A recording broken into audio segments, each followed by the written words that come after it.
అందరికీ నమస్కారం. ఈరోజు మనము 9వ తరగతి పాఠ్యపుస్తకంలో 7వ పాఠ్యాంశమైన మాట మహిమ అనే పాఠ్యాంశం గురించి తెలుసుకోబోతున్నాము. ఇక్కడ మాట మహిమ అంటే మాట యొక్క మహిమ అంటే గొప్పతనం. మాట మాట్లాడేటప్పుడు ఏ విధంగా మాట్లాడాలి, దాని యొక్క గొప్పతనం ఏంటి అనేటటువంటిది మనకు ఈ పాఠ్యాంశంలో ఇవ్వడం జరిగింది. ఈ పాఠాన్ని రచించినటువంటి కవయిత్రి ఎవరు అంటే కులకలూరి స్వరూపారాణి గారు. దీనికి మూల గ్రంథం ఏమంటే చంద్రగ్రహణం నుంచి తీసుకోబడింది. ఇక్కడ మాట మహిమ, మాటకున్నటువంటి గొప్పతనం ఏంటి అని చెప్పుకోబోయే ముందు మీకు కొన్ని వాక్యాలు చెప్పాలనుకుంటున్నాను. మాట అంటే మన మాట ఎక్కడి నుంచి వస్తుందంటే మన నోటి నుంచి మన మాట వస్తుంది. అలాంటి మాటని మనం ఎంత జాగ్రత్తగా మాట్లాడితే అంత గొప్పతనం అనేది మన మాటకి మనకి వస్తుందనేది ఈ పాఠ్యాంశంలో ఇవ్వడం జరిగింది. ఇప్పుడు ఆ నోటి నుంచి వచ్చేటటువంటి మాట ఒకవేళ జారితే ఎలా ఉంటుంది అనేటటువంటి కొన్ని విషయాలు మీకు ఇప్పుడు చెప్తాను. ఎప్పుడు కూడా మనము మాట్లాడేటప్పుడు మన మాటని ఆచితూచి ఆలోచించి మనం మాట్లాడాలి. ఇంకోటి ఏమంటే మన పెద్దలు అంటూ ఉంటారు, నోరు మంచిదైతే ఊరు మంచిదవుతుందని మన పెద్దలు కానీ మన గురువులు కానీ చెప్తూ ఉంటారు కదా. ఆ విధంగా ఇక్కడ మనం మాట్లాడేటప్పుడు అన్నీ ఆలోచించుకొని మాట్లాడాలి. ఎవరైనా ఎదురు పడితే ఆత్మీయంగా బాగున్నారా అని అడిగితే ఆ ఒకే ఒక్క మాట వల్ల ఇద్దరి మధ్య ఆత్మీయత అనేది ఏర్పడుతుంది. ఎదుటి వ్యక్తికి మనపై సదభిప్రాయం ఏర్పడుతుంది. కష్ట నష్టాల్లో ఉన్న వ్యక్తిని ఆదరంగా పలకరిస్తే ఆ మాటలు అతనికి ఎంతో ఉపశమనాన్ని కలిగిస్తాయి. ఎవరైనా మనల్ని చక్కగా పలకరించినారనుకో, మనం ఎంత ఆనందిస్తామో మనం కూడా ఇతరులను అదే విధంగా పలకరించాలి అనేది వాళ్ళని చూసి నేర్చుకోవాలి మనం. అదేవిధంగా ఇక్కడ ఇంకో పాయింట్ ఏమిరా అంటే నోరు జారి ఒకవేళ మనం మాట్లాడుతూ నోరు జారి ఎదుటి వ్యక్తి మనసుని గాయపరిచినామనుకో, ఆ గాయాన్ని మాన్పుట చాలా కష్టం అన్నమాట. ఎందుకంటే ఒక చినిగిపోయినటువంటి వస్త్రాన్ని కుట్టి సరిచేసుకోవచ్చునేమో కానీ విరిగినటువంటి ఆ మనసుని మాత్రము సరిచేయటము ఎంతో కష్టం. కాబట్టి అందుకే మనము మాట్లాడేటప్పుడు ఆలోచించి మాట్లాడాలని చెప్తున్నాను. అదేవిధంగా మనము నోటితో మాట్లాడతాం కాబట్టి ఆ నోటితో మనం మాట్లాడేది మంచి పలుకులే పలకాలి. ఆ పలుకులు ఎలా ఉండాలంటే ఎదుటి వ్యక్తికి చాలా ఇంపుగా ఉండాలి. మాట్లాడే మాటలపై మనకు అదుపు ఉండాలి. ఎందుకంటే మాటలలోనే మర్మం ఉంది, మాటలలోనే సర్వం ఉంది. కాబట్టి మనము మాట్లాడే ప్రతి మాట కూడా ఆలోచించి ఆచితూచి అడుగులు ముందుకు వేసినట్టుగానే మాటల్ని కూడా ముందుకు వేయాలి అనేది నా ఉద్దేశము. ఇప్పుడు మనము పాఠ్యాంశంలోకి వెళదామా? ఇప్పుడు చదవండి, చర్చించండి చూద్దాం ఒకసారి. ఇక్కడ మనకు చదవండి చర్చించండిలో మాటలు అనేటటువంటిది బివివి ప్రసాద్ గారు రాయడం జరిగింది. ఇది ఒకసారి మనము మొత్తం చదివి ఆ తర్వాత దీని యొక్క భావం తెలుసుకుందాము. మాటలు మనతో నడుస్తూ ఉంటాయి, కొన్ని తాబేళ్లలా నింపాదిగా తొందరేమిటంటాయి, కొన్ని కుందేళ్లలా గంతులేస్తూ ఆలస్యం ఎందుకంటాయి, కొన్ని మన ప్రక్కన పక్షుల్లా ఎగురుతాయి, కొన్ని మన చేతిలోని దీపంలా దారి చూపిస్తాయి, కొన్ని సీతాకోకల్లా మనమున్నా లేనట్లే మన ముందే అటు ఇటు తిరుగుతాయి, కొన్ని మన నీడల్ని మనకంటే పొడవుగా మన ముందు పరుస్తాయి, కొన్ని మాటలు తోటలోని పూలలా పలకరించి తప్పుకుంటాయి, కొన్ని మాటలు వెన్నెల వాన కురిపించి తడిపేస్తాయి, మన ప్రక్కన ఉన్నట్లే ఉండి మనకు అందకుండా ఉంటాయి, మనతో నడుస్తున్నట్లే ఉండి అనంత గమ్యాలని చేరి ఉంటాయి, అన్ని మాటలు ఒకలాగానే మనతో నడుస్తూ ఉన్నట్లుంటాయి, కొన్ని మనతో ఒక్క అడుగు వేసి మాయమవుతాయి, కొన్ని మన చేయి పట్టుకొని మనకు చేయందించి నడుస్తాయి. ఇది మనకు బివివి ప్రసాద్ గారు రాసినటువంటి మాటలు. ఇప్పుడు దీని యొక్క భావం చూద్దాము. ఈ భావము మీకు చెప్పే ముందు ఇక్కడ మాటల గురించి ఇచ్చినారు. మీరు ఈ మాటలను మనుషుల్లాగా భావించుకుంటే దీని యొక్క భావం మీకు స్పష్టంగా అర్థమవుతుంది. ప్రతి మాటని కూడా ఒక మనిషిలాగా మీరు భావించుకోండి. అప్పుడు మీకు బాగా అర్థమవుతుంది అని నా ఉద్దేశం. భావం చూద్దాము. మాటలు మనతో పాటే నడుస్తూ వస్తాయి. కొన్ని మాటలు తొందరపాటు వద్దని చెబుతూ నిదానమే ప్రధానమని సూచిస్తే, కొన్ని మాటలు ఆలస్యం అమృతం విషం అని హెచ్చరిస్తాయి అని చెప్పారు. ఇక్కడ తాబేల్లాగా కుందేల్లాగా పోలుస్తూ చెప్పడం జరిగింది. మీరు 4-5 తరగతుల్లో ఈ కథని వినే ఉంటారు. తాబేలు కుందేలు కథని. ఈ రెండిటికి పోటీ పెడతారు. ఒక చోటికి చేరుకోవాలని పోటీ పెడతారు.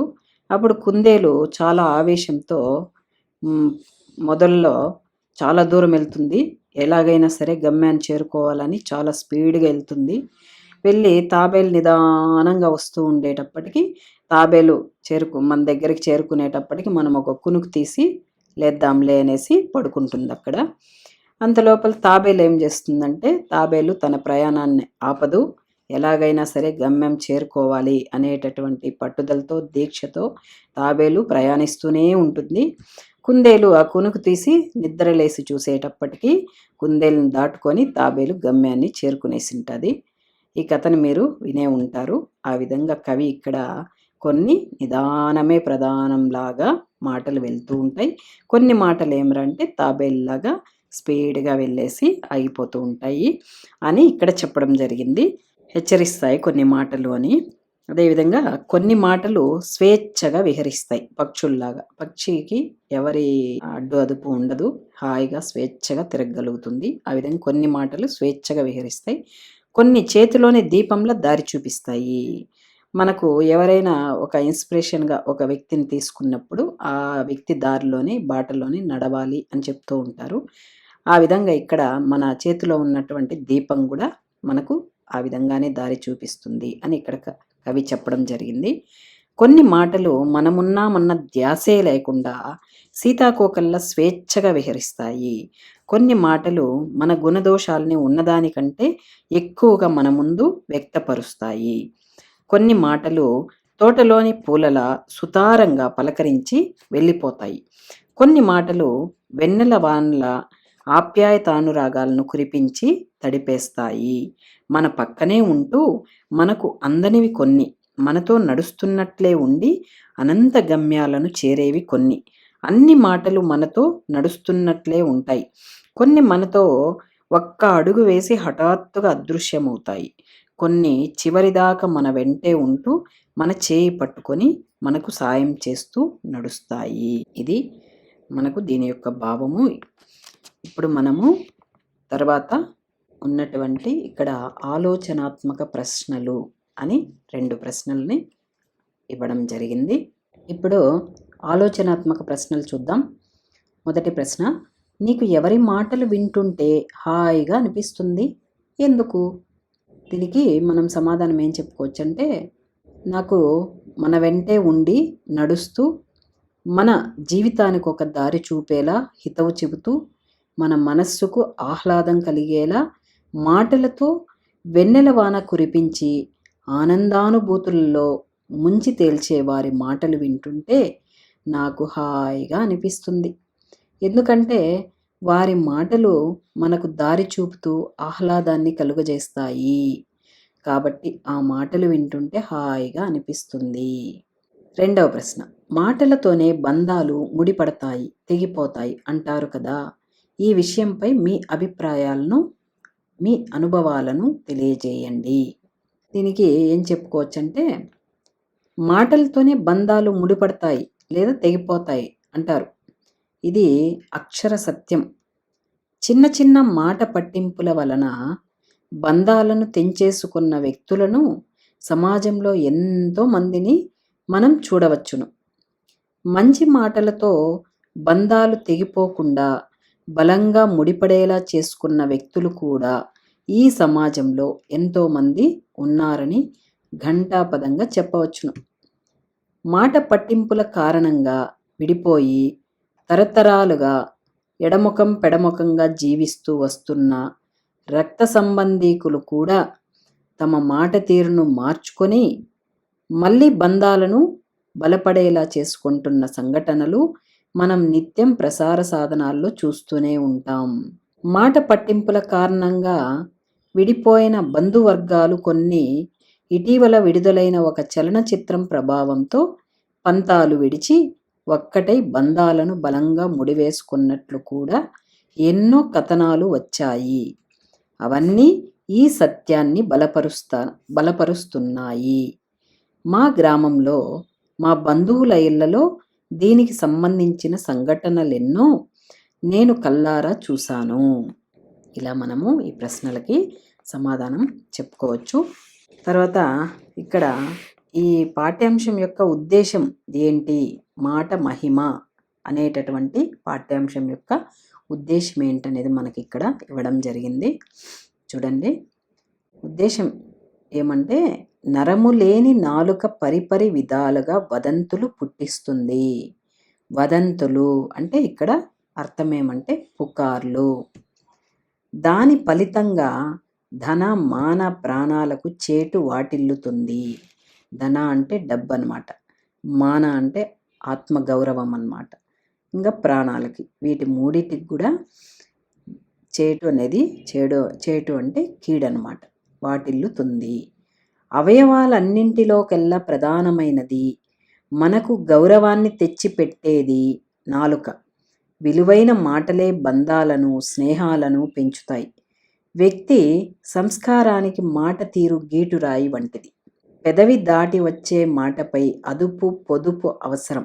మాట తీరు బాగలేకపోతే ఎదురయ్యే కష్టనష్టాలను తెలియజేయడం, మాట విలువను తెలుసుకుని యోగ్యతతో కూడిన మాటలనే మాట్లాడటం అలవర్చుకునేలా చేయడం ఈ పాఠం ఉద్దేశం. పిల్లలందరూ కూడా శ్రద్ధగా పాటించండి. మనం మాట్లాడేటటువంటి మాటని ఆచితూచి మాట్లాడాలి.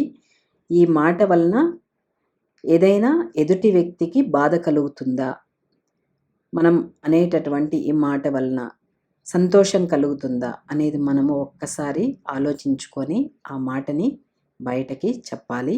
దాని తర్వాత ఇక్కడ నేపథ్యం అనేది ఇచ్చినారు. చూడండి, మన చుట్టూ రకరకాల మనుషులు ఉంటారు.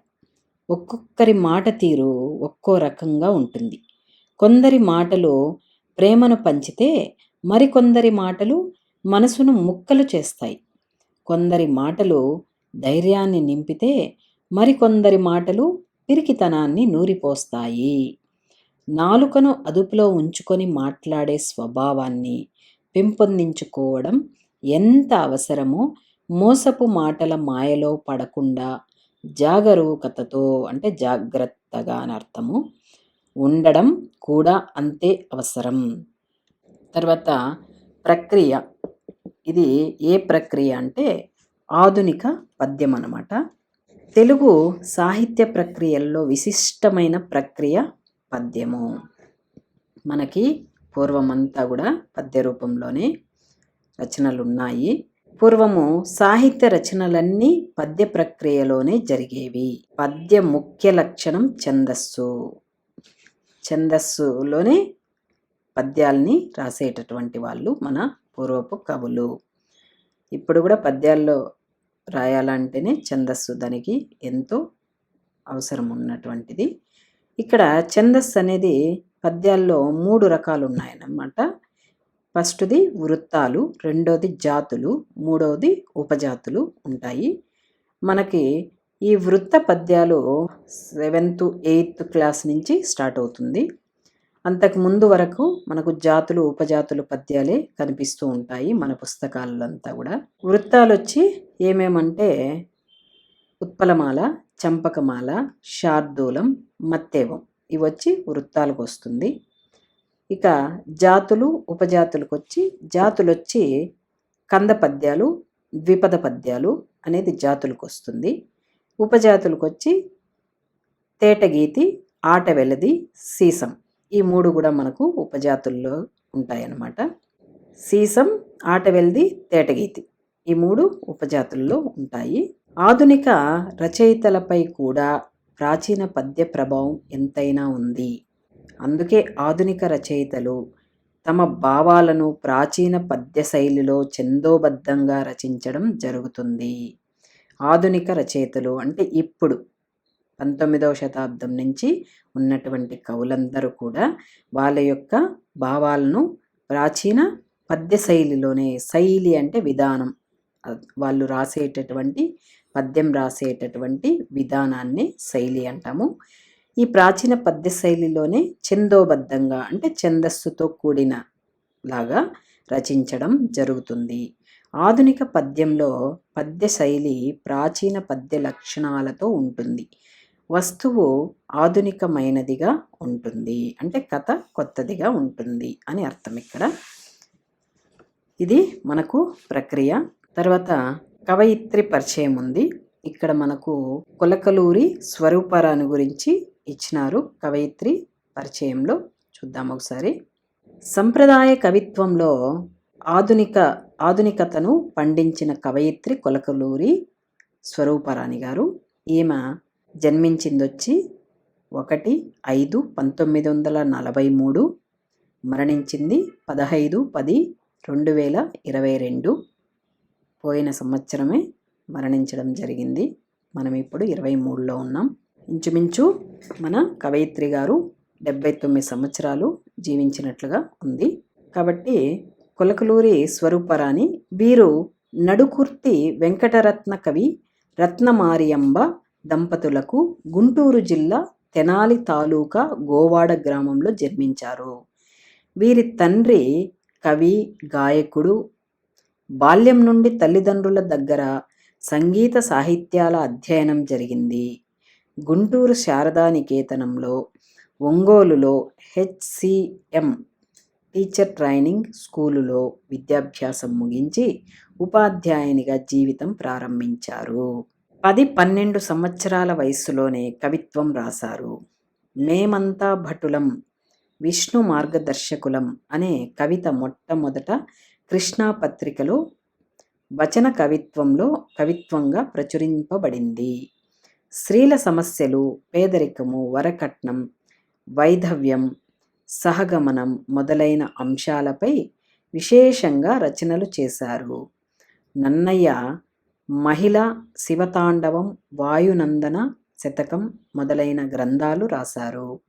కవయిత్రి తిలక బిరుదాంకితురాలైన ఈమె రచించిన చంద్రగ్రహణం తెలుగులో ప్రప్రథమ శ్రీవాద కవిత్వంగా విమర్శకుల ప్రశంసలందుకుంది.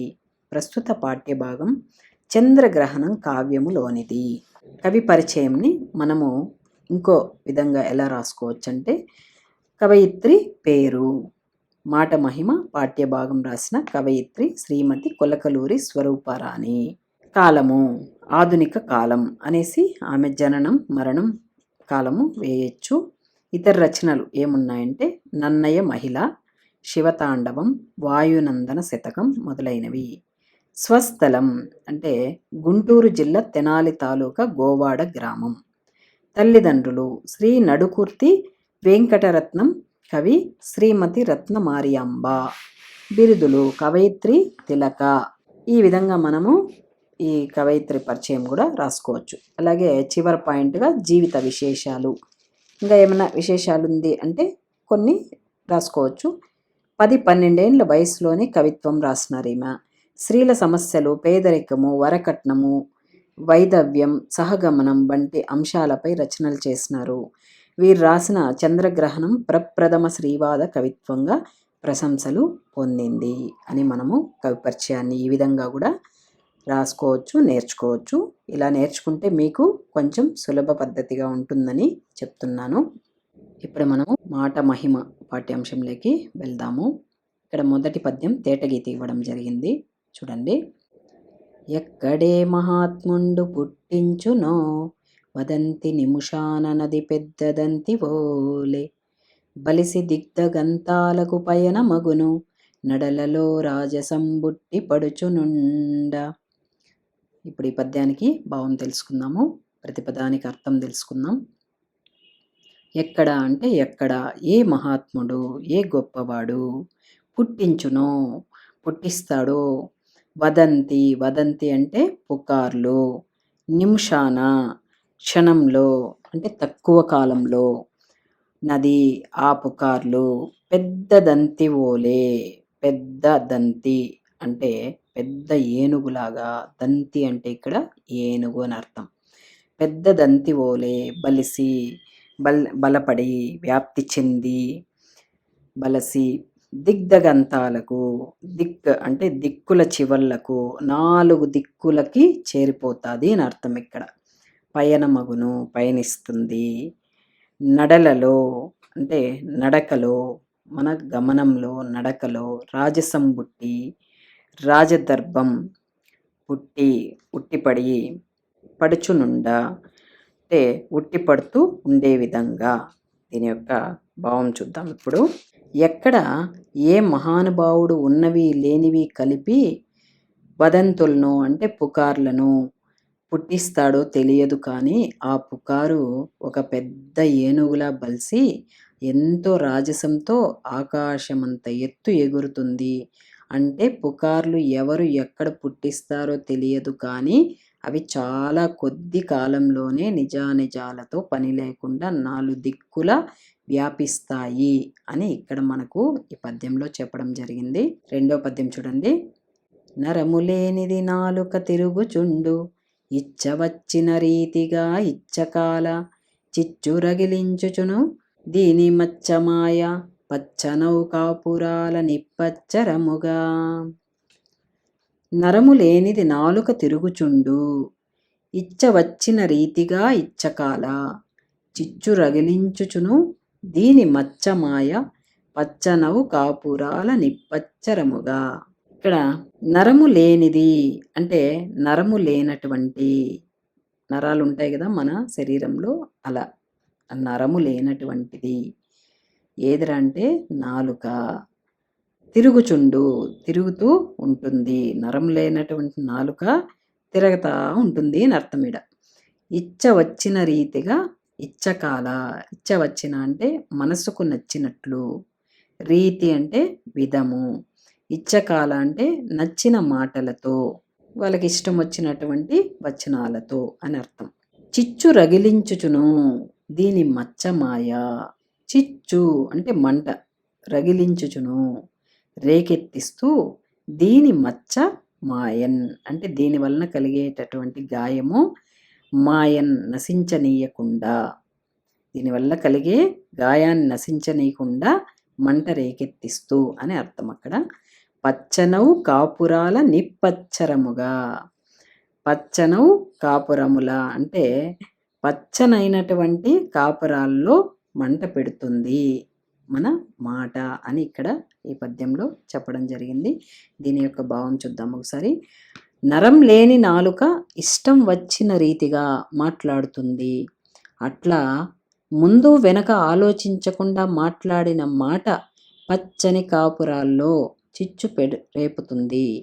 ఆలోచన లేకుండా మాటలు మాట్లాడితే మనసు విరిగిపోయి కుటుంబాలే నాశనమవుతాయి అని ఈ పద్యంలో మనకు కవయిత్రి గారు చెప్పడం జరిగింది. తర్వాత పద్యం చూడండి. తేటగీతి పద్యము, మూడో పద్యం కూడా. సిరి ప్రవర్తిల్లుచుండును జిహ్వ కొలది, ఏతదాదీనమగుచు స్నేహితము నడచు, దాననే బంధనము ప్రాణహాని ధ్రువము, కనపడని కర్ణదారి కుంభినికి నాల్క. సిరి ప్రవర్తిల్లుచుండును జిహ్వ కొలది, ఏతదాదీనమగుచు స్నేహితము నడచు, దాననే బంధనము ప్రాణహాని ధ్రువము, కనపడని కర్ణదారి కుంభినికి నాల్క.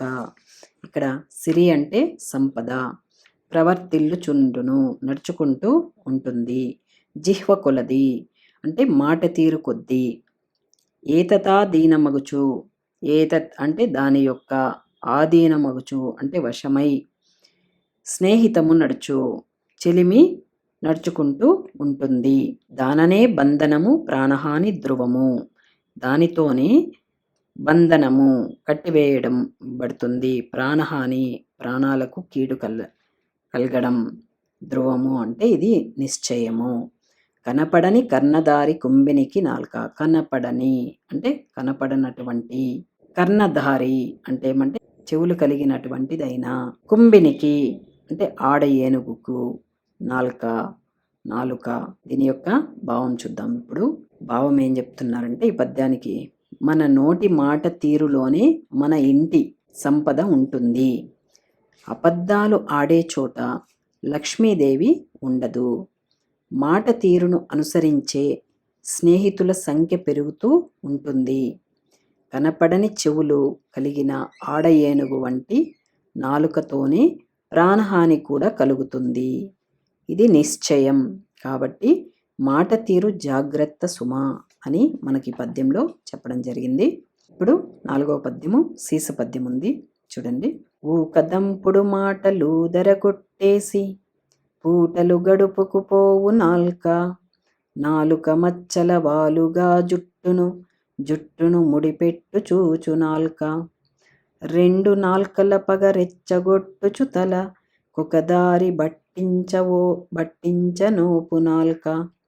ఆత్మలో గరళంబు నంగిట నమృతంబు పొలుపారగా మోసపుచ్చు నాల్క. దీనికి తేటగీతి పద్యం ఇవ్వడం జరిగింది. నాలుకొక్కటి అయిన నానా విధాల రూపములు ధరించుచును ఏ రోటి చెంత.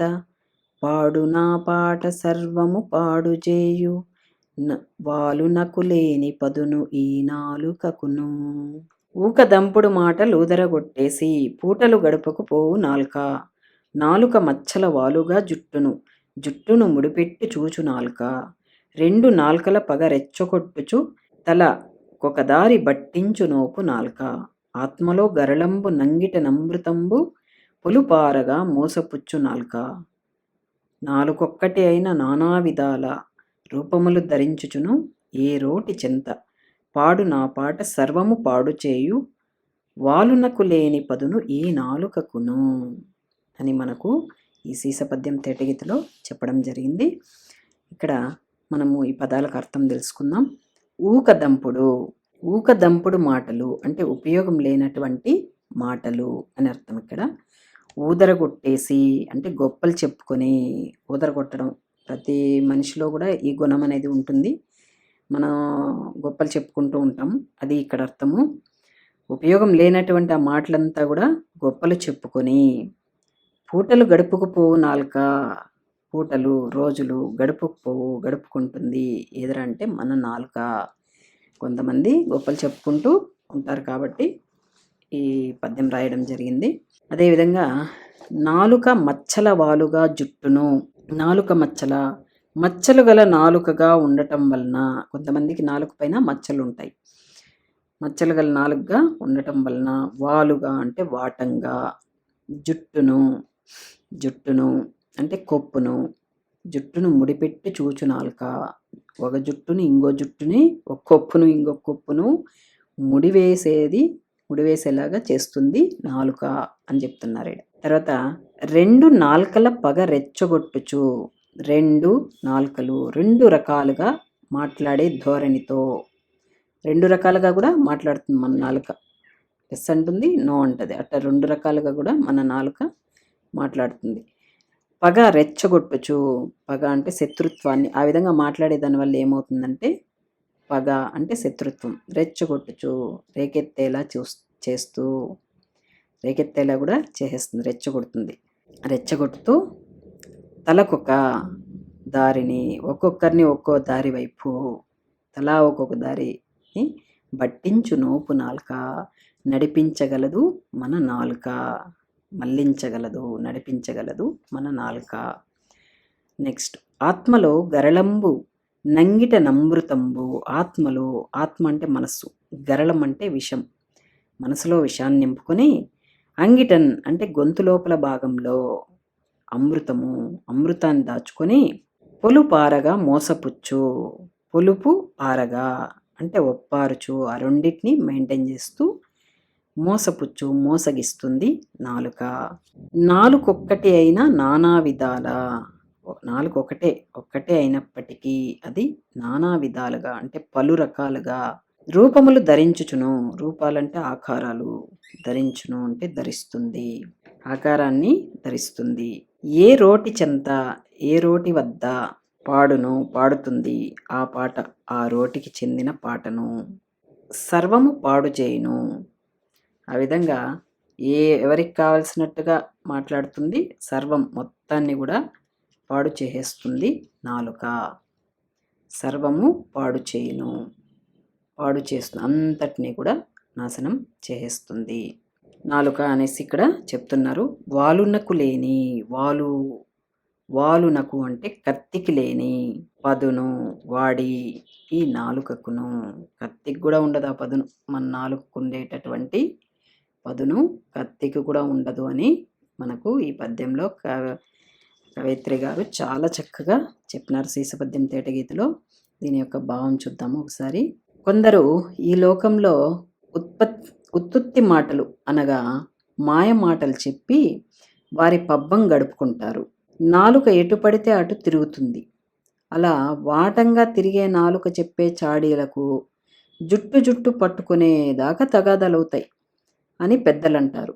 అప్పటికప్పుడే మాటలు మార్చే మనిషి జట్టుగా ఉన్నవారు తలా ఒక దారిగా విడిపోయేటట్లు రెచ్చగొట్టి మాటలాడతాడు. కొందరు మనసు నిండా విషాన్ని నింపుకొని తీయని మోసకారి మాటలు పలికి ఎదుటివారిని నాశనం చేస్తారు. నాలుక ఒక్కటే అయినా పలు రూపాలు ధరించగలదు.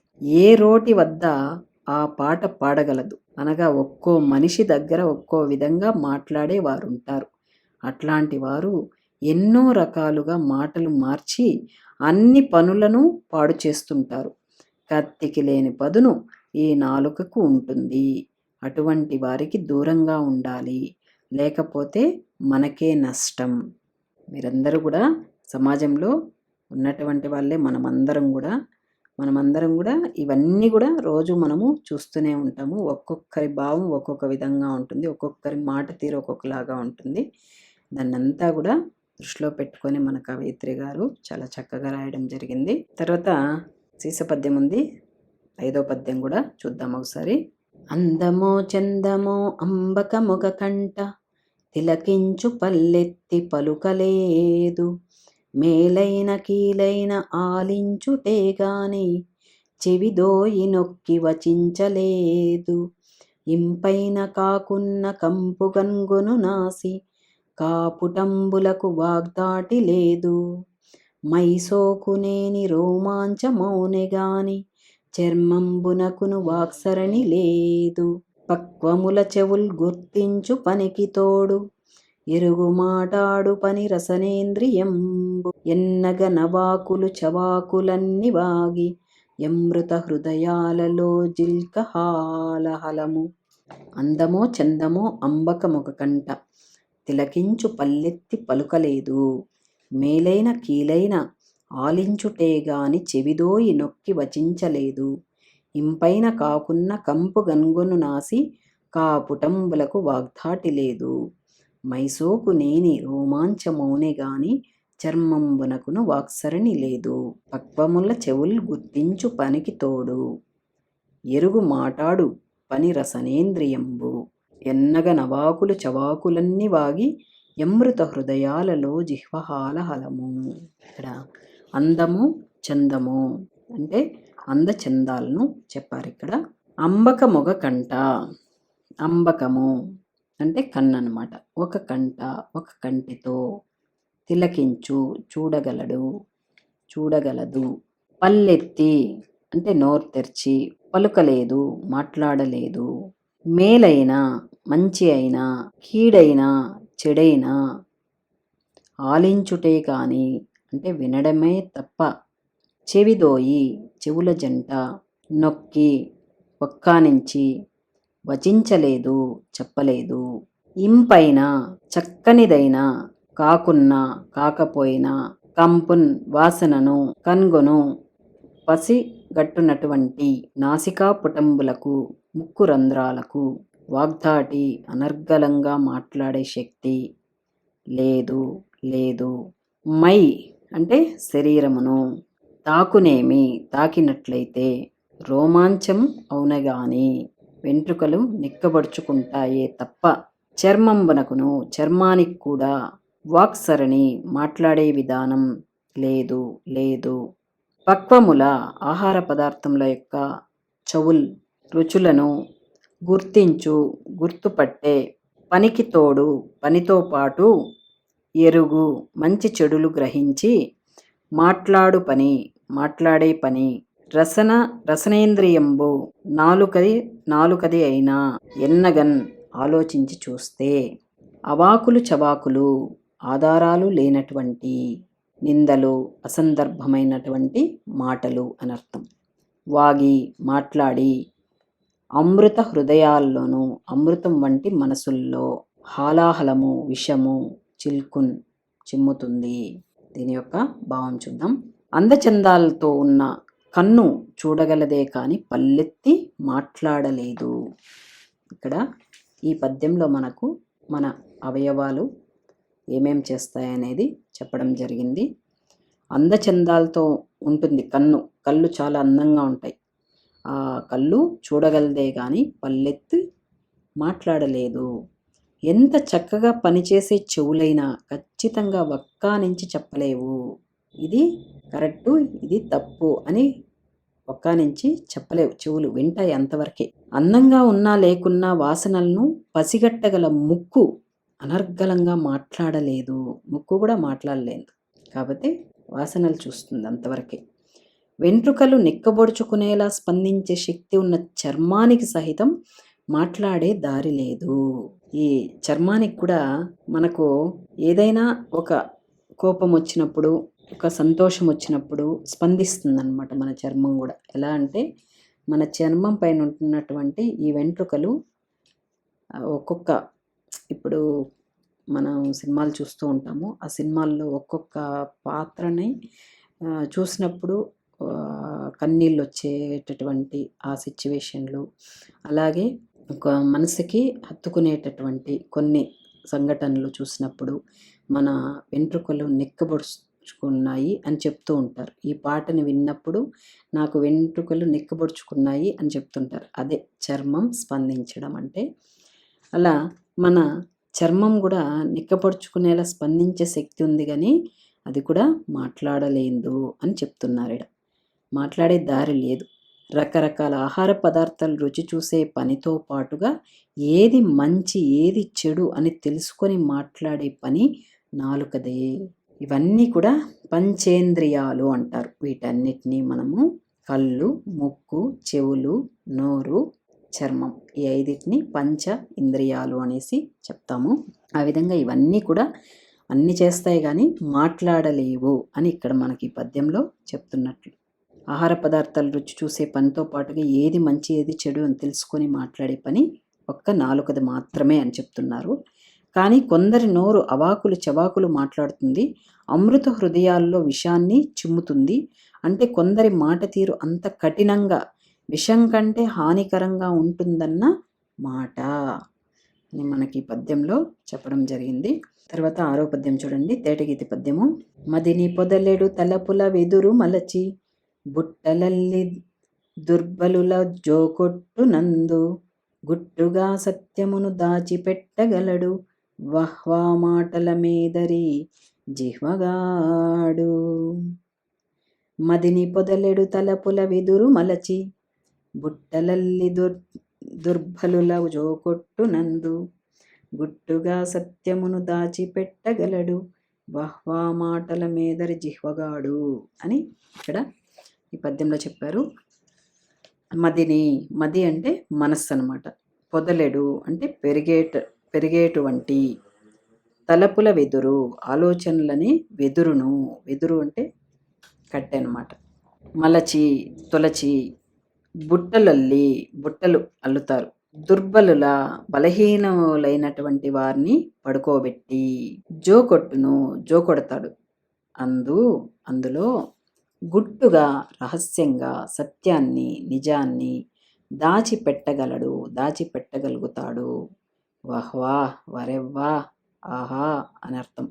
మాటల మేదరి, మాయ మాటలతో బుట్టలో వేసుకోగలవాడు కదా జిహ్వగాడు. జిహ్వ అంటేనే నాలుక, జిహ్వగాడు అంటే నాలుకగాడు అని అర్థం ఇక్కడ. దీని యొక్క భావం చూద్దాం. ఆహా, ఈ నాలుక చెడు ఆలోచనలని వెదురు బుట్టను అల్లి అందులో మోసకారి మాటలతో బలహీనులను చక్కగా పడుకోబెట్టి, అంటే చిన్నపిల్లల్ని చేసి పడుకోబెట్టి జోకొడుతుంది. చాలా రహస్యంగా సత్యాన్ని దాచిపెట్టేస్తుంది. ఈ నాలుక మాటల మేదరి. మాయమాటలు చెప్పి బుట్టలో వేసే వారితో జాగ్రత్తగా ఉండాలి. మేదరి అంటే ఎవర్రా ఇక్కడంటే బుట్టలల్లేటటువంటి వారిని మేదరి అంటారు. కాబట్టి నాలుక ఎలాంటిదిరా అంటే మాయమాటలు చెప్పి బుట్టలో వేసేస్తుంది. ఇది మనం మామూలుగా మాట్లాడుకుంటూ ఉంటాం. మాయమాటలు చెప్పి బుట్టలో పడేయద్దు అని అంటూ ఉంటాం అప్పుడప్పుడు మాట్లాడేటప్పుడు. దానికి ఈ పద్యం చెప్పడం జరిగింది. అలా కొంతమంది ఏం చేస్తారంటే మాయమాటలు చెప్పి బుట్టలో వేసేవారితో మనం జాగ్రత్తగా ఉండాలి, వేస్తారు. అలాంటి వారితో జాగ్రత్తగా ఉండాలని మనకి ఇక్కడ ఈ పద్యంలో చెప్పడం జరిగింది. 7th పద్యం చూడండి. ఇక్కడ మీకు స్టార్ గుర్తిచ్చిండారు, సీస పద్యము. ఈ పద్యం మీరు తప్పక నేర్చుకోవాల్సినటువంటి పద్యము. పరీక్షల్లో కూడా వచ్చేటటువంటి పద్యం ఇది. శ్రద్ధగా వినండి. కనులార మంచిని కాంచుటకేనేమో పన్నుగా అమరెను కన్నుదోయి, వీనులార సువార్త వినుటకే కాబోలు సమకూర్పబడియను శ్రవణ యుగము, చేతులార సుకృతము చేయుట కౌనేమో కలుగుట నరులకు కరయుగలము, అమలిన పదమునగమి ఇంచుటకేలెమ్ము తనరారు చుండు పదద్వయంబు, అన్నియంగాలు రెండేసి యతి ప్రధాన రసనమొకటి, హిత ప్రసరణకు వలయు పలుకు మాత్రము మితముగా పలుకమన్న, తగవు తెలుపుట దీని ఆంతర్యమేమో. కనులార మంచిని కాంచుటకేనేమో పన్నుగా అమరెను కన్నుదోయి, వీనులార సువార్త వినుటకే కాబోలు సమకూర్పబడియను శ్రవణయుగము, చేతులార సుకృతము చేయుట కౌనేమో కలుగుట నరులకు యుగలము, అమలిన పదమున గమి మించుటకే లెమ్ము తనరారు చుండు పదద్వయంబు. తేటగీతి. అన్ని అంగాలు రెండేసి యతి ప్రధాన రసనమొకటి, హిత ప్రసరణకు వలయు పలుకు మాత్రము మితముగా పలుకుమన్న, తగవు తెలుపుట దీని ఆంతర్యమేమి అని మనకు ఈ సీస పద్యం తేటగీతలో ఇవ్వడం జరిగింది. ఇప్పుడు దీనికి అర్థం తెలుసుకుందాము. కనులారా అంటే మన కల్లారా, మంచిని కాంచుటకేనేమో చూచుటకేమో చూడ్డానికే ఏనేమో, మన కనులారా మంచిని చూడ్డానికే ఏమో అని అర్థం ఇక్కడ. పన్నుగా అంటే చక్కగా, అమరెను ఏర్పడినది, కన్నుదోయి కన్నుల జంట అంటే మంచిని చూసేదానికి మన ఈ 2 కన్నుల జంట అనేది ఏర్పడింది ఏమో అని చెప్తున్నారు ఇక్కడ. వీనులారా అంటే చెవులారా, సువార్త మంచి మాట, వినడానికే కాబోలు శ్రవణ యుగము చెవుల జంట పడియను చక్కగా ఏర్పాటు చేయబడింది, చేతులారా చేతుల నిండా, సుకృతము పుణ్యము చేయుటకేమనేమో చేయడం కోసమేమో, కలుగుట ఉండటం నరులకు మానవులకు, కరయుగలము చేతుల జంట, అమలిన నిర్మలమైన అంటే స్వచ్ఛమైన, పదమున దారిలో, గమి ఇంచుటకే లెమ్ము నడవడానికి మాత్రమే, తనరారు చుండు ఒప్పుతున్నాయి, పదద్వయంబు 2 పాదాలు, అన్ని అంగాలు అవయవాలు రెండేసి 2 వంతున ఉండగా, అతి ప్రధాన మిక్కిలి ముఖ్యమైన, రసనము నాలుక ఒకటి మాత్రమే, హిత ప్రసరణకు మేలును ప్రచారం చేయడానికి అంటే మంచిని ప్రచారం చేయడానికి, వలయు కావలసిన, పలుకు మాత్రము మాట, మితముగా తక్కువగా పలుకుమన్న మాట్లాడమనే, తగవు న్యాయము తెలుపుట తెలియజేయడం, దీని యొక్క ఆంతర్యమేమో అభిప్రాయమేమో అని ఇక్కడ ఈ సీస పద్యంలో తేటగీతిలో చెప్పడం జరిగింది. దీని భావం చూద్దాము. కళ్ళ నిండుగా మంచిని చూడటానికి మాత్రమే 2 కళ్ళు ఉన్నాయి. మంచి మంచి మాటలు వినటం కోసమే చెవులున్నాయి. తనివి తీరా 2 చేతుల మంచి పనులు చేయటానికే బహుశా మానవులకు 2 చేతులున్నాయి. సన్మార్గంలో నడవటానికేనేమో మానవ జాతికి 2 కాళ్ళున్నాయి. అన్ని అంగాలు 2 ఉన్నా నాలుక మాత్రం ఒక్కటే ఉన్నది.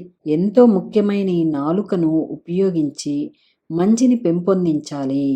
కాబట్టి నాలుకను మితంగా వాడాలి. అంటే అవసరమైనప్పుడు మాత్రమే మాట్లాడాలే కానీ లేనిపోని తగవులకు వాడరాదనే విషయాన్ని తెలియజేయడమే నాలుక ఒక్కటే ఉండటంలో గల ఆంతర్యం అయి ఉండవచ్చును అని మనకు ఈ పద్యంలో చెప్పారు. తర్వాత 8వ పద్యం తేటగీతి పద్యము.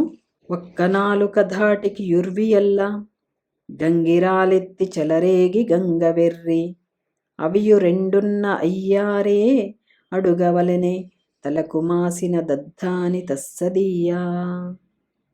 ఒక్క నాలుక దాటికి యుర్వియల్లా గంగిరాలెత్తి చెలరేగి గంగవెర్రి అవియు 2 అయ్యారే అడుగవలెనే తలకు మాసిన దద్దాని తస్సదీయా. ఇక్కడ ఒక్క నాలుక ఒకదాని ఒకటే నాలుక. ఒక నాలుక దాటికి అంటే దాడికి ఆ శక్తికి ఉర్వియల్లా భూమండలం మొత్తం. ఉర్వి అంటే ఇక్కడ భూమి అన్నమాట. భూమి, పుడమి, అవని ఇవన్నీ కూడా మనము భూమికి పర్యాయపదాలుగా రాసుకోవచ్చు. ఉర్వికి భూమండలం మొత్తం. గంగిరాలెత్తి కళ్ళు బైర్లు పోతుంది. చెలరేగి అతిశయించి గంగివెర్రి పట్టరాని ఆవేశానికి లోనై అవియు ఆ నాలుకలు 2 ఉన్నట్లయితే అయ్యారే అడుగవలెనే ఏం జరుగుతుందో అడగాలి. తలకు మాసినది పనికి మాలినది కదా దాని ఆ నాలుక తస్సదియ ప్రాణాలు తీయ అని మనకి ఈ పద్యంలో చెప్పారు. భావం చూడండి. ఒక్కొక్కరి మాట తీరుతో ఈ ప్రపంచం మొత్తం గంగ వెర్రులెత్తి గింగిరాలు తిరుగుతుంది. అంటే అతలాకుతలమైపోతుంది. అట్లాంటి చెడు స్వభావం ఉన్నవారికి ఒకవేళ 2 నాలుకలుంటే ఇక పరిస్థితి చెప్పనక్కర్లేదు. ఆహా! కాబట్టి నాలుక ఎంత పనికి మాలినది. 2 నాలుకల వారికి దూరంగా ఉండాలి. మాటలు మార్చి తగవులు పెట్టే అటువంటి వారితో ప్రమాదం అని తెలుసుకోవాలి అని మనకు ఈ పద్యంలో చెప్పారు. తర్వాత 9వ పద్యం కూడా మనకు తేటగీత ఇచ్చినారు. చూద్దాము. 2 చేతులు కలిగియురిత్తవడును చిక్కులంబడు వారికి చేయి నిడగా ఒక్క నాల్క ప్రయోగించి యుసురుదీయు చిత్రమయ్యడు నాలుక చేవగనినా. 2 చేతులు కలిగియు రిత్తవడును చిక్కులంబడు వారికి చేయి నిడగా ఒక్క నాల్క ప్రయోగించి యుసురుదీయు చిత్రమయ్యడు నాలుక చేవగనినా. ఇక్కడ 2 చేతులు అంటే 2 చేతులు కలిగి ఉన్నప్పటికీ రిత్తవడును వ్యర్థమగును చెడ్డ పేరే వస్తుంది. ఈ చిక్కులంబడు వారికి అంటే ఆపదలో, చిక్కులు అంటే కష్టాలు అన్నమాట. కష్టాల్లో పడిన వారికి చేయి నిడగా చేయి ఇవ్వగా సాయం చేయగా అని అర్థం. అక్కడ ఒక్క నాలుక ఒక్కటే ప్రయోగించి వాడినచో ఉసురు తీయు ప్రాణం తీయును చిత్రమయ్యడు ఆశ్చర్యం కలుగుతుంది. నాలుక చేవన్ నాలుక యొక్క శక్తిని కనిన్ చూచినచో. భావం చూడండి. ఆపదలో ఉన్నవారికి ఆదుకోవడానికి వెళ్ళినా ఒక్కసారి అపవాదులు చెడ్డ పేరే వస్తాయి. అపవాదులు వస్తుంది, చెడ్డ పేరు వస్తాయి. కానీ చిత్రంగా నాలుకకు ఎదుటి వారి ప్రాణాలే తీయగల శక్తి ఉంటుంది. అంటే మాట తీరుతో ఎంత హాని అయినా జరుగుతుంది అని అర్థం. పరగ పంచేంద్రియాల లోపలను షడ్రసజ్ఞయుండునది ఏ రసజ్ఞ పలుకు ప్రల్లదము మబ్బు కథన పరస్పరాను రాగమధుర రసజ్ఞయై రంపటిల్లు. పరగ పంచేంద్రియాల లోపలను షడ్ర సంజ్ఞయుండు నదియే రసజ్ఞ పలుకు ప్రల్లదన మబ్బు కథన పరస్పరాను రాగ మధుర రసజ్ఞై రంపటిల్లు. పంచేంద్రియాలు మనము ముందు పద్యంలో కూడా చెప్పుకున్నాము. పంచ ఇంద్రియాలు అంటే ఏమిరా అనేది. ఇక్కడ పంచేంద్రియాలంటే కళ్ళు, చెవులు, ముక్కు, చర్మము, నోరు. నోరు అంటే నాలుక అన్నమాట. ఈ 5 ముందు పద్యంలో కూడా చెప్పుకున్నాం. ఇక్కడ పరగా అంటే ఏమిరా అంటే ప్రసిద్ధమైనటువంటిది. ఏమిరా అంటే ఈ పంచేంద్రియాలు ప్రసిద్ధమైనటువంటివి. షడ్ర సంజ్ఞయై, షడ్ రసజ్ఞయై అంటే 6 రుచులు. షడ్ రసజ్ఞ అంటే షడ్ రుచులు అంటే 6 రుచులు అనమాట. తీపి, కారం, చేదు, పులుపు, వగరు, ఇలా 6 రుచుల్ని మనము షడ్ రుచులు అని అంటాం. పంచేంద్రియాలు అంటే మనము ముందు పద్యంలో కూడా చెప్పుకున్నాము. కళ్ళు, చెవులు, ముక్కు, చర్మము, నోరు. నోరంటే 4 వస్తుంది. ఇక్కడ ఈ 5టిని కలిపి మనము పంచ ఇంద్రియాలు అనేసి అంటాము. పరగా అంటే ప్రసిద్ధమైనటువంటి ఈ 5 కూడా అని అర్థము. అదేవిధంగా షడ్ రసజ్ఞై అంటే షడ్ రుచులు అంటే 6 రుచులు అనమాట. మనము ఉగాదికి షడ్ రుచులతో చేసి దేవుడికి పెట్టి మనము తింటాం. ఆ షడ్ రుచులు ఏమిరా అంటే తీపి, కారము, చేదు, వగరు, పులుపు, ఉప్పు. ఈ 6టిని మనము షడ్ రుచులు అంటాము. 6 రుచులు. షడ్ర సంజ్ఞ రసజ్ఞ అంటే నాలుక అనమాట. ఆ షడ్ రుచులతో అయినటువంటి నాలుక అని ఉంటుంది. పలుకు అదియే ఆ నాలుకే పలుకుతుంది. ఏం మాటలలో పలికేటటువంటి మాటలలో. ప్రల్లదమును దుర్భాషణములు అంటే చెడ్డ మాటలు. ఆ షడ్రుచులు తినేటటువంటి ఆ నాలుకే పలుకుతుంది చెడ్డ మాటలు. అబ్బురకథన అలవాటయ్యే కారణం చేత వ్యసనంగా, ఒక వ్యసనంతో, ఒక బాధతో ఆ నాలుకనే అన్ని తినేటటువంటి ఆ షడ్రుచులు తినేటటువంటి నాలుకే ఈ అబద్ధాలు కూడా పలుకుతుంది అని చెప్తున్నారు. పరస్పరానురాగ ఒకరితో ఒకరు ప్రేమగా మసలుకోవడం వలన మధుర రసజ్ఞై తీయని రుచులు కలదై రంపటిల్లు విజృంభిస్తుంది. దీని భావం ఏమంటే పంచేంద్రియాల్లోకెల్లా 6 రుచులను ఆస్వాదించగలిగినది నాలుక మాత్రమే. కానీ దుర్భాషలాడటానికి అలవాటు పడితే అదే ఒక వ్యసనంలా మారి విజృంభిస్తుంది. పరస్పరం ప్రేమగా మసులుకుంటే తీయని అనుభూతులనిస్తుంది. అందుకే దుర్భాషలాడే వారికి, అహంకారంతో కన్ను మిన్ను గానక మాట్లాడే వారికి దూరంగా ఉండాలి అని పద్యంలో చెప్పారు. తర్వాత నుడువ పెరవారి సుగుణాలు నోట నాల్క కల్గదది దుర్గుణాల ఏ కరువు బెట్ట. ఏ కరువు లేదు మాటాడి ఏక బిగిని చెలగి ఒక్కొక్కడొక ఆదిశేషుడగుచు. నుడువ పెరవారి సుగుణాలు నోట నాల్క కల్గదది దుర్గుణాల ఏ కరువు బెట్ట. ఏ కరువు లేదు మాటాడి ఏక బిగిని చెలగి ఒక్కొక్కడొక ఆదిశేషుడగుచు.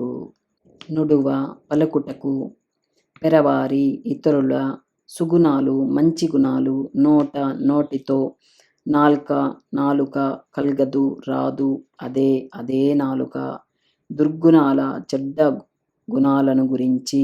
ఏ కరువు పెట్ట పదే వల్లెవేయడానికి. ఏ కరువు లేదు ఎటువంటి కొరత లేదు. ఏక బిగిని ఒక్కసారిగా చెలగి విజృంభించి ఒక్కొక్కడు ఆదిశేషుడగును. 1000 నోళ్ళు 2000 నాలుకలు కలిగినటువంటి ఆదిశేషుని రూపం అవుతుంది అని ఈ పద్యంలో చెప్పారు. బాగుంది చూడండి.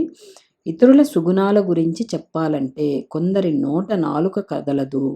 కానీ వారిలోని దుర్గుణాలను ఏ కరువు పెట్టాలంటే మాత్రం వివరించి చెప్పటానికి ముందుంటుంది. దుర్గుణాలను ప్రచారం చేయటానికి కొందరు ఆదిశేషుడిలా పడగలు విప్పి 1000 నోళ్లతో ప్రచారం చేస్తారు.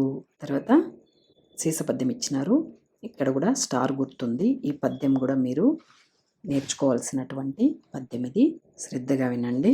నోట మాటాడుచు నుదుటి తోడను వెక్కిరించు కలను రంగరించు కొనియే క్రిందుగా గిల్లి పైకిని జోలబాడి వంచుట వంట జీర్ణించుకొనియే.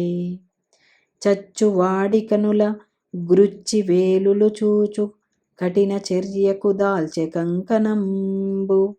గాలి మూటలు గట్టి గోల పట్టించి గోతులు త్రవ్వి పని వెన్న తోడ నేర్చే. తేటగీతి. ఊరకుండక తన లీల సారెపైన సృష్టికర్త కులాలుడై చేసే పెద్ద. లోకభాండము మూయగా మూకుడొకటి చెయ్యమరచెను అక్కడే చేటువచ్చు. నోట మాటాడుచు నుదుటి తోడను వెక్కిరించు కలను రంగరించుకొనియే. క్రిందుగా గిల్లి పైకిని జోలబాడి వంచుట వంట జీర్ణించుకొనియే. చచ్చువాడి కనుల గృచ్చి వేలులు చూచు కఠిన చర్యకు దాల్చె కంకణంబు. గాలి మూటలు గట్టి గోల పట్టించి గోతులు త్రవ్వు పని వెన్న తోడ నేర్చే. తేటగీతి. ఊరకుండక తన లీల సారెపైన సృష్టికర్త కులాలుడై చేసే పెద్ద. లోకభాండము మూయగా మూకుడొకటి చేయమరచెను అక్కడే చేటువచ్చు. ఇది శీర్ష పద్యము. మీరు తప్పక నేర్చుకోవాల్సినటువంటి పద్యము. నోట మాటాడుచు నుదుటి తోడను వెక్కిరించు కలను రంగరించుకొనియే. కిందుగా గిల్లి పైకిని జోలబాడి వంచుట వంట జీర్ణించుకొనియే. చచ్చువాడి కనుల గృచ్చి వేలులు చూచు కఠిన చర్యకు దాల్చె కంకణంబు. గాలి మూటలు గట్టి గోల పట్టించి గోతులు త్రవ్వు పని వెన్న తోడ నేర్చే. తేటగీతి. ఊరకుండక తన లీల సారెపైన సృష్టికర్త కులాలుడై చేసే పెద్ద. లోకభాండము మూయగా మూకుడొకటి చేయమరచెను అక్కడే చేటువచ్చు. ఇప్పుడు మనము అర్థం చూద్దాం. నోట మాటాడుచు, నోటితో మాట్లాడుతూ. నుదుటి తోడను, నొసటితో. నుదుటు అంటే నొసలు అన్నమాట. వెక్కిరించు, ఎగతాళి చేసే.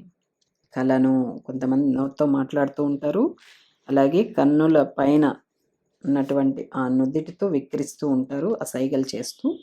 ఆ కలను రంగరించుకొనియే, కలబోసుకున్నది. క్రిందుగా గిల్లి, కింద భాగంలో గిచ్చి. పైకిని, పైకి ఏమో జోలబాడి, లాలిపాడి. వంచుట, మోసగించుట అనే లక్షణాన్ని. వంట జీర్ణించుకొనియే, ఒంట్లో జీర్ణం చేసుకుంది. చచ్చువాడి కనుల, చనిపోయేవాడి కళ్ళల్లో. గృచ్చి, గుచ్చి. వేలులు, వ్రేళ్లను. చూచు, కదిలించే, చూసే. కఠిన చర్యకు, క్రూరమైన పనికి. తాల్చే, కట్టుకొనిన. కంకణంబు, కంకణం కట్టుకునింది. గాలి మూటలు కట్టి, ఉత్తుత్తి మాటలు మూట కట్టి గోల పట్టించి, అల్లరి చేసి. గోతులు త్రవ్వు పని, వెనకాల గుంతలు తవ్వే పని. వెన్నతోడ నేర్చే, వెన్నతో పెట్టిన విద్యలా నేర్చారు. ఊరకుండక, ఖాళీగా ఉండలేక తన లీల సారెపైన, తన మాయ అనే సారె మీద. సృష్టికర్త అయిన భగవంతుడు కులాలుడై, కుమ్మరి అయి చేసి, తయారు చేసి. పెద్దదైన లోకభాండము, లోకం అనేటటువంటి నోరు అనే పాత్ర. మాయగా, చిత్రంగా. మూకుడొకటి, మూతనొకదాన్ని. చేయడం మర్చిపోయాడు. అక్కడే, ఆ కారణం వల్లనే చేటు కలిగింది. భావం చూడండి. లోకంలో కొందరు నోటితో మాట్లాడుతూ నొసలుతో వెక్కిరించే కళా ప్రవీణులుంటారు. ప్రక్కన వారిని కావాలని బాధపెట్టి మళ్ళీ ఓదార్చే విపరీత స్వభావాన్ని పంటబట్టించుకొని ఉంటారు. చచ్చేవాడి కళ్ళలో పరికిస్తూ ఎటువంటి హీనమైన పనులు చేయటానికైనా కంకణం కట్టుకొని ఉంటారు. కొందరైతే మాటల మూటలతో గోల చేసి గోతులు తీసేందుకు అన్వేషిస్తుంటారు. అంటే మోసం చేయటం వారికి వెన్నతో పెట్టిన విద్య. సృష్టికర్త అయిన భగవంతుడు కుమ్మరి కుండలు చేసినట్లుగా నోరు అనే ఒక పెద్ద పాత్రను తయారు చేసి దానికి మూతను చేయడం మర్చిపోయాడు, అందువల్లనే అసలు చేటు వచ్చింది అని మనకు ఈ పద్యంలో, ఈ సీస పద్యం తేటగీతిలో చెప్పడం జరిగింది. తర్వాత 13వ పద్యము. కర్మజాలక లోగుట్టు కాస్త బయటపడినదా, లేదు వేరు వ్యాపనము ప్రజకు, జీతభత్యాలు లేకున్న చిత్తశుద్ధి, చెడని ఉద్యోగులై సేవ చేయుచుండ్రు. కర్మజాలక లోగుట్టు కాస్త బయటపడినదా, లేదు వేరు వ్యాపనము ప్రజకు, జీతభత్యాలు లేకున్న చిత్తశుద్ధి, చెడని ఉద్యోగులై సేవ చేయుచుండ్రు. కర్మజాలక, కర్మఫలం సరిపోకుండా, లోగుట్టు కాస్త, మన రహస్యం కాస్త బయటపడినదా, బయటపడిందా, లేదు వేరు వ్యాపనము, ఇంకా ఉండదు వేరే వ్యాపనం, వేరొక కాలక్షేపం అనేది ఎవరికి, ప్రజలకు లేదు వేరే వ్యాపనం. మన గుట్టు కొంచెం కాస్త ఏదన్నా బయటపడిందా, అయిపోయి కథ. ఇంకా ప్రజలకు వేరే వ్యాపనం లేదు అని చెప్తున్నారు ఇక్కడ. జీతభత్యాలు లేకున్నా, జీతభత్యాలు లేకపోయినప్పటికీ, చిత్తశుద్ధి చెడని, చిత్తశుద్ధి అంటే మనసులో పరిశుద్ధి, అంకిత భావం, చెడని దెబ్బతినని ఉద్యోగులై సేవ చేయుచుండ్రు, సేవ చేస్తుంటారు ఆ విషయాల్ని. భావం. కర్మగాలి ఒక మనిషి గురించిన రహస్యం ఏదైనా బయటపడిందో, ఈ ప్రజలు ఎంతో చిత్తశుద్ధి, అంకితభావం కలిగిన ఉద్యోగుల్లా పనిచేసి, చిలవలు పలువలు చేసి ప్రచారం చేసే సేవను ప్రదర్శిస్తారు. వీరికి ఇంతకన్నా కాలక్షేపం వేరొకటి ఉండదు. ఇతరుల రహస్యాలను అందరితో చాటింపు వేసే సేవను జీతభత్యాలు లేకపోయినా బహుబాగా చేస్తారు. మనకు సంబంధించిన రహస్యాలు నలుగురి చెప్పే ఇలాంటి వారితో జాగరూకులై ఉండాలి. మన రహస్యాలు ఏమన్నా తెలిస్తే 10 మందికి చేరవేసే వాళ్ళు చాలామంది ఉంటారు. అలాంటి వాళ్ళ దగ్గర మనం జాగ్రత్తగా ఉండాలి అని మనకి ఈ పద్యంలో చెప్పారు. చివరగా మనకు 14వ పద్యం కూడా తేటగీతి పద్యం ఇవ్వడం జరిగింది. మంచికిని లేదు పవమాన మానసముల, చెలగదా వేగమొక గృహఛిద్రమైన, ఎన్ని రెక్కల నెగయునో ఏమోగాని, పెదవి దాటినదా ఇంక పృథివి దాటు. ఇక్కడ మంచికిని లేదు అంటే ఏది కూడా మంచితనం అనేది లేదు. మంచి వార్తలకు లేదు, ప్రచారం లేదు. ఏదైనా మంచి అనేదానికి ప్రచారం అనేది లేదు అంటున్నారు. పవమాన మానసముల చెలగద. పవమాన అంటే వాయువులతో సమానమైనటువంటి వేగంతో పయనించేవారి, మానసముల మనస్సులలోని, చెలగద మనస్సులలోని, చెలగద అంటే విజృంభించదా, వేగము అంటే ఉరవడి, ఒక గృహఛిద్రమైన అంటే ఇల్లు నశించినచో, గృహఛిద్రం అంటే ఇల్లు నశించినచో, ఎన్ని రెక్కల నెగయునో ఏమో గాని, ఎన్ని రెక్కలతో ఎగయునో ఎగురుతుందో ఏమో గాని, అదేమో గాని, పెదవి దాటినదా ఇంకా పృథివి దాటు. పెదవి దాటింది అంటేనే ఇంకా అది ఏం దాటుతుంది, పృథివి అంటే భూమి దాటేస్తుంది. భావం. ఇంట్లో వారు కనుక చెప్పుడు మాటలను వినకపోతే వాయువు కంటే వేగంగా ఆ వార్తను రెక్కలు కట్టుకొని మరీ ప్రచారం చేస్తారు. అదే మంచి వార్తను ప్రచారం చేయరు. కనుక ఏదైనా ఒక మాట పెదవి దాటి బయటకు వచ్చిందో అది ఈ భూగోళాన్నే దాటుతుంది, అంటే ప్రపంచం మొత్తం చుట్టి వస్తుంది. కనుక మాటను మాట్లాడే ముందు ఆలోచించి మాట్లాడాలి. మాట మహిమ తెలిసి ఉండాలి. మాట యొక్క గొప్పతనం ఇది. ఇంతటితో మనకు మాట మహిమ పాఠ్యాంశం పూర్తయినది. ఈ వీడియో కనుక మీకు నచ్చినట్లయితే సబ్స్క్రైబ్ చేసుకోండి. అలాగే మీ ఫ్రెండ్స్ అందరికి కూడా షేర్ చేయండి. Thank you.